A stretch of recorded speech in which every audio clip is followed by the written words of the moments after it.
Factors affecting the price elasticity of demand. We've already gone through the definition and calculation of price elasticity of demand before. And last time, we also introduced the 5 types of price elasticity of demand: perfectly elastic, elastic, unitary elastic, inelastic, and perfectly inelastic.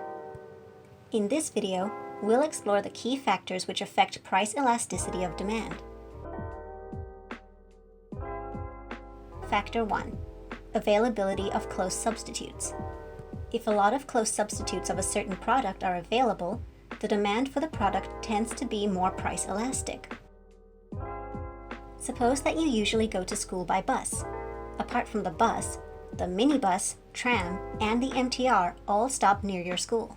In other words, you can find at least 3 substitutes for the bus you usually take.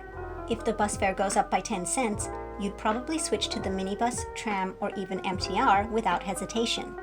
Therefore, if more substitutes are available, you'd be more price sensitive, resulting in a higher price elasticity of demand. On the contrary, assume that now only buses pass by your school, so no other close substitute is available. Even if the bus fare goes up, you may have no other choice but to accept it. Your quantity demanded for the bus service remains nearly the same after the price increase. So what you can see here is that you'd be less price sensitive when fewer substitutes are available, resulting in a lower price elasticity of demand. Factor 2. Necessity.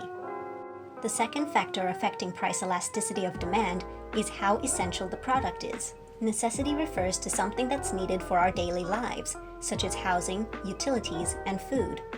Since these goods are irreplaceable and indispensable, we'd be insensitive to their price changes. Assume that Ming unfortunately has cancer. Without chemotherapy, his life would be at risk. In this case, the medicine required for chemotherapy is a necessity to Ming. Ming has to purchase the medicine no matter how expensive it is. Therefore, Ming is insensitive to the price fluctuation of the medicine, and his demand for the medicine is price inelastic. On the contrary, if something is regarded as a luxury good, it is, by definition, not a necessity in daily life. Common examples include luxury handbags, buffets, and entry tickets to Disneyland. As they are not indispensable, our lives will still be more or less the same without them. Therefore, we'd be more sensitive to the price changes of luxury goods.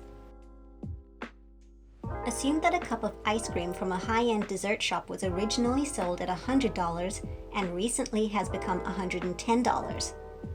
After the price increases, it loses a lot of customers because high-end ice cream is a luxury good which is not essential at all.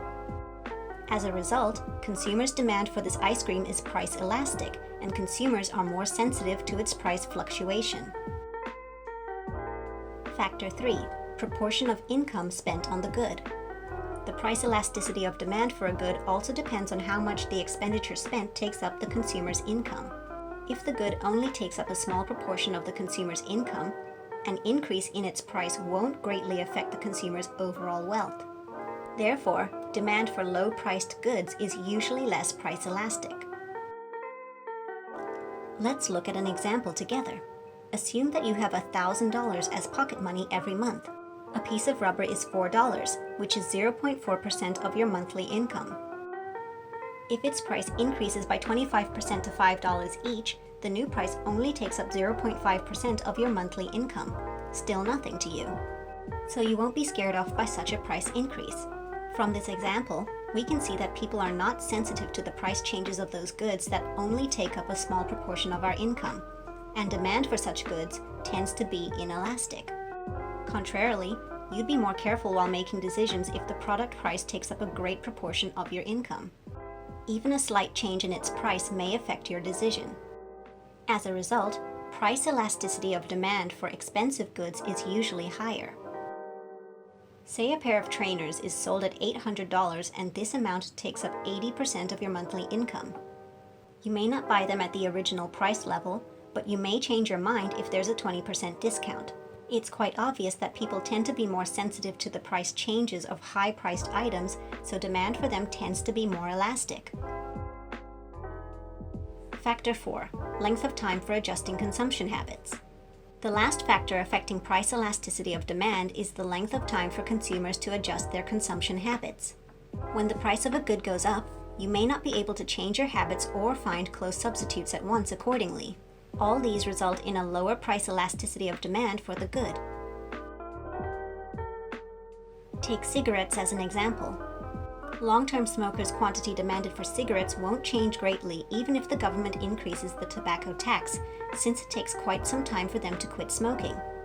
As a result, the demand for cigarettes in the short run is less elastic. However, as time passes, more and more people would succeed in quitting smoking. Therefore, the quantity demanded of cigarettes would drop significantly over time.